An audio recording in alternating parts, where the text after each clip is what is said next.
ആ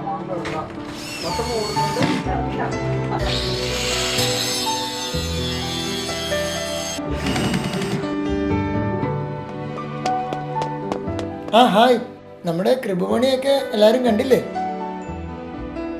നമ്മുടെ ഇനിയുള്ള ദിവസങ്ങളെല്ലാം ആത്മാർത്ഥമായി നമ്മൾ സഹകരിച്ചാൽ മാത്രമേ നമ്മുടെ പണി തീർക്കാൻ പറ്റത്തുള്ളൂ. നിങ്ങളുടെ ഒരു സഹകരണത്തിന് വേണ്ടിയാണ് ചോദിക്കുന്നത്.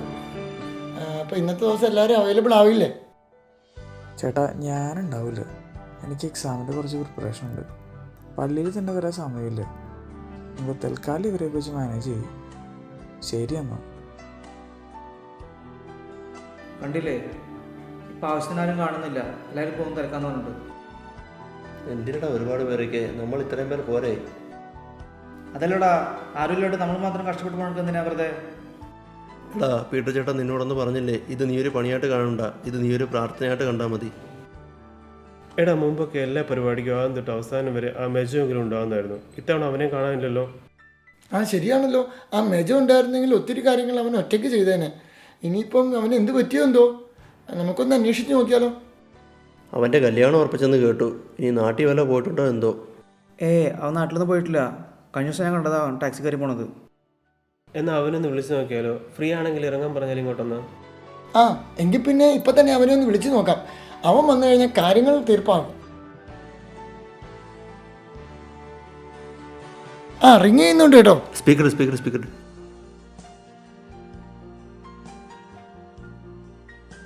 Hello Mejo, praise the Lord. എവിടെയാ നീ? കുറേ നാളായിട്ട് കാണുന്നില്ലല്ലോ പള്ളിയിലേക്കൊന്നും. ഇല്ല ബ്രോ, ഇവിടെയൊക്കെ തന്നെയുണ്ട്. ആഹാ, ഞാൻ വിചാരിച്ചു നീ നാട്ടിലെ കല്യാണത്തിൻ്റെ ആവശ്യമായിട്ട് പോയതാണെന്ന്. ആരോ പറഞ്ഞു കേട്ടു, ശരിയാണോ? കുറച്ച് പ്രശ്നങ്ങളൊക്കെ ആയിട്ട് ഇച്ചിരി ബിസി ആയിപ്പോയി. ഞാൻ നിന്നെ വിളിച്ചത് എന്തിനാന്ന് പറഞ്ഞു കഴിഞ്ഞാൽ നിനക്കറിയാണ്ടോ, നമ്മുടെ ഈ പ്രാവശ്യത്തെ പള്ളി ക്രിബ് നമ്മളെയാണ് ഏൽപ്പിച്ചിരിക്കുന്നത്. ഇല്ല ബ്രോ, ഇവിടെയൊക്കെ തന്നെ ഉണ്ടായിരുന്നു. കുറച്ച് പ്രശ്നങ്ങളൊക്കെ ആയിട്ട് ഇച്ചിരി ബിസി ആയിപ്പോയി. നിന്റെ ബിസി എന്നത് എനിക്ക് മനസ്സിലായി. നിന്റെ കല്യാണം ഉറപ്പിച്ചുല്ലേ? നിനക്ക് ആ പെണ്ണിനെ വിളിക്കാൻ സമയം കിട്ടുന്നുണ്ടോ നിനക്ക്? അതല്ല ബ്രോ, വേറെ കുറച്ച് പ്രശ്നങ്ങളൊക്കെ ഉണ്ട്. അത് ഞാൻ നേരിട്ട് കാണുമ്പോൾ പറയാം. അതെന്താടാ, പെൺവീട്ടുകാരെ തന്നെ പറഞ്ഞ് ഗിഫ്റ്റ് തരുവാന്ന് പറഞ്ഞോടാ. മെജോ, നിന്റെ പ്രശ്നങ്ങൾ എന്തൊക്കെയാണെന്ന് തൽക്കാലം ഞങ്ങൾക്കറിയണ്ട. നമ്മുടെ കൃപമണി എത്രയും പെട്ടെന്ന് മുന്നോട്ട് പോകണം. അതിന് നീ ഇവിടെ വന്നേ പറ്റൂ. എല്ലാവരും ആകപ്പാടെ ഒരു വിഷമത്തിലാണ് ഈ കൃപമണി മുന്നോട്ട് പോകാത്തത് കൊണ്ട്. ഏതായാലും നീ ഇങ്ങോട്ട് വന്നില്ലെങ്കിൽ നാളെ ഞങ്ങൾ നിൻ്റെ റൂമിലേക്ക് എല്ലാവരും വരും. എടാ, അജിബ്രോ പറഞ്ഞതാ, ഞങ്ങൾക്ക് 100 കൂട്ടം പ്രശ്നങ്ങളുള്ളതാ. എന്നിട്ട് ഞങ്ങൾ വന്നില്ലേ? നീ നാളെ വന്നേ പറ്റൂ. അവൻ കട്ട് ചെയ്തിട്ട് പോയല്ലോ. നീ നാളെ വരുമോ എന്തോ? അപ്പം നമുക്കുള്ള പണികൾ നമുക്ക് എല്ലാവർക്കും കൂടി ചേർന്നങ്ങ് സ്റ്റാർട്ട് ചെയ്തേക്കാം. ഇപ്പം തുടങ്ങിയാലേ പണി തീരത്തുള്ളൂ. ഓക്കെ?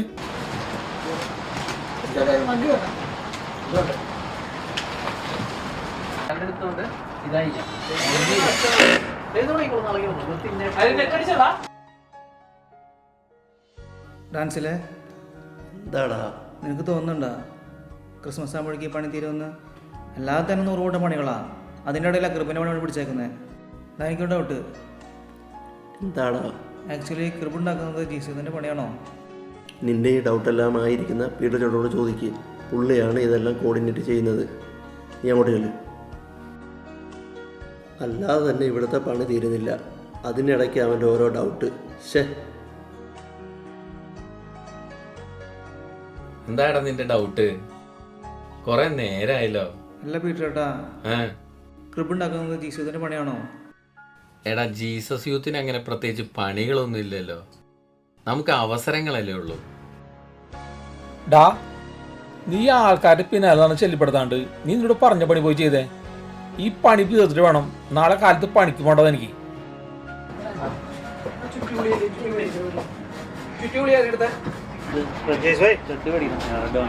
അതല്ല ഞാൻ പറഞ്ഞേ.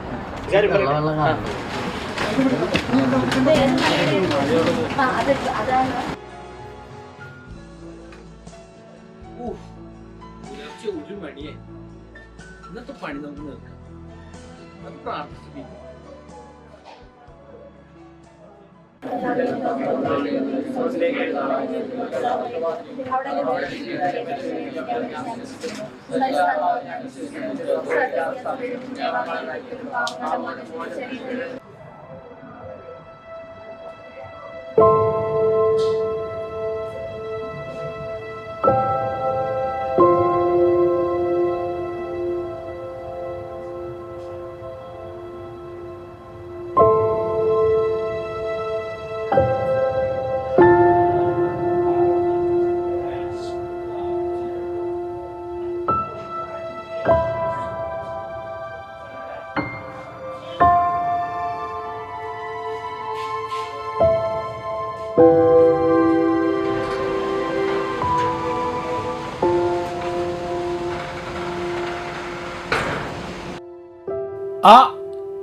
ഇതാരത്?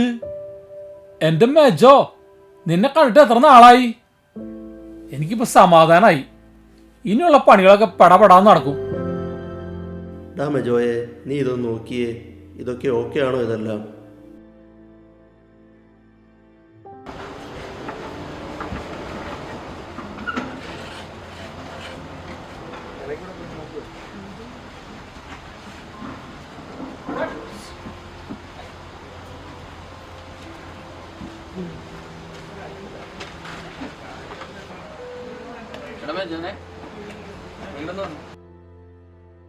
നീ ഇവിടെ ഒന്ന് ഇരുന്നേ.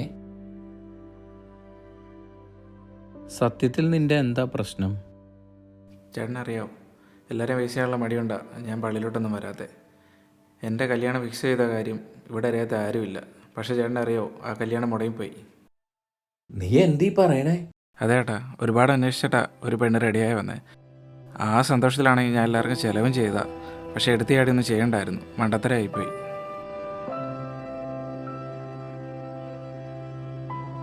പോട്ടടാ, നമ്മുടെ പ്ലാനിനേക്കാളും നല്ല മനോഹരമായ പ്ലാൻ കർത്താവിൻ്റെ കയ്യിലുണ്ടാവും. ഈ പേരും പറഞ്ഞിട്ടാണോ നീ പള്ളിയിൽ വരാതിരുന്നത്? ആക്ച്വലി ഇങ്ങനെയുള്ള പ്രശ്നങ്ങൾ വരുമ്പോഴാണ് നമ്മൾ കൂടുതലായിട്ട് തമ്പുരാൻ്റെ അടുത്തേക്ക് വരുന്നത്. അവൻ്റെ പ്ലാൻ എന്താണെന്ന് നമ്മൾ ചോദിക്കണം. ഒരു എന്നാലും ഇല്ല. നീ ഒന്ന് എണീറ്റ്. അവിടെ ക്രിബ് പണി എവിടെ എത്തിയിട്ടില്ല. എടാ, കഴിഞ്ഞ തവണ നിന്റെ ഐഡിയയിലാണ് നമ്മളെല്ലാം ചെയ്തത്. ഇത്തവണ ഉണ്ടല്ല, നീ ഇല്ലാത്തതിൻ്റെ കുറവ് മൊത്തം കാണാനുണ്ട്. അവരൊക്കെ അവിടെ ഉള്ളപ്പം ഞാൻ എങ്ങനെയാട്ടാ അവരെ ഫേസ് ചെയ്യുന്നത്? എടാ, അവിടെയുള്ള ഒരുത്തനും നിന്റെ കല്യാണക്കാരും പറയത്തില്ല. അതെൻ്റെ ഉറപ്പാണ്. നീ എണീറ്റ് വന്നേ.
വേഗം ഔട്ടറാ, മഴ വരുന്നടാ.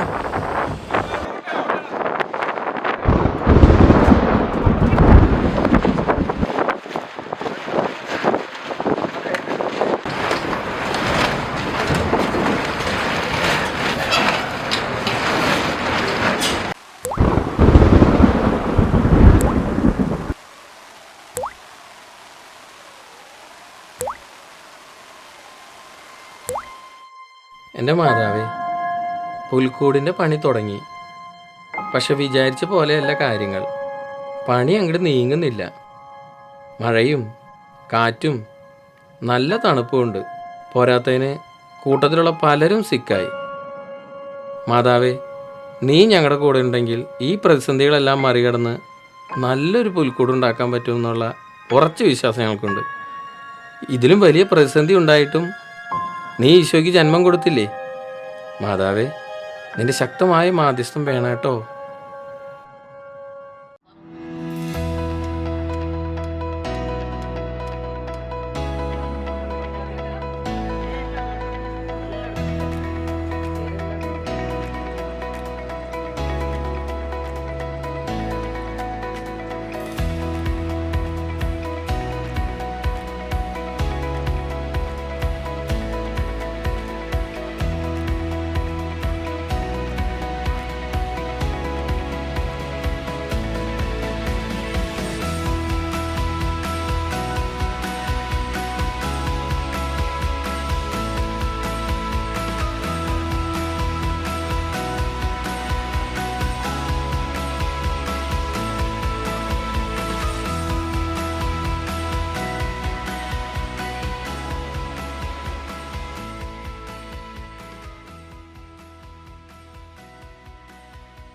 മെജോ ആ പീറ്ററേട്ടാ.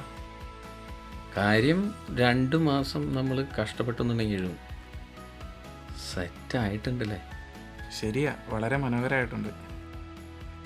പീറ്ററേട്ടാ, നിങ്ങളെന്നെ നിർബന്ധിച്ച് ഈ കൃപണിക്ക് വിളിച്ചുകൊണ്ടാണ് ഞാനിന്ന് നിങ്ങളുടെ കൂടെ നിൽക്കുന്നത്.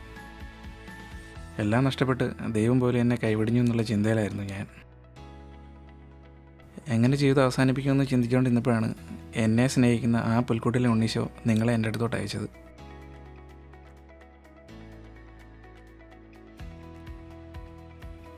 അങ്ങനെയാണ് ചേട്ടാ ഇരുട്ടിലായ എൻ്റെ ജീവിതത്തിൽ ആ പ്രകാശം വരുന്നത്. ഇനി ഒരിക്കലും ആ പ്രകാശം എൻ്റെ ജീവിതത്തിൽ നിന്ന് മായില്ല. ഈ ക്രിസ്മസ് എനിക്ക് ഒരിക്കലും മറക്കാൻ പറ്റാത്ത ക്രിസ്മസ് ആയിരിക്കും.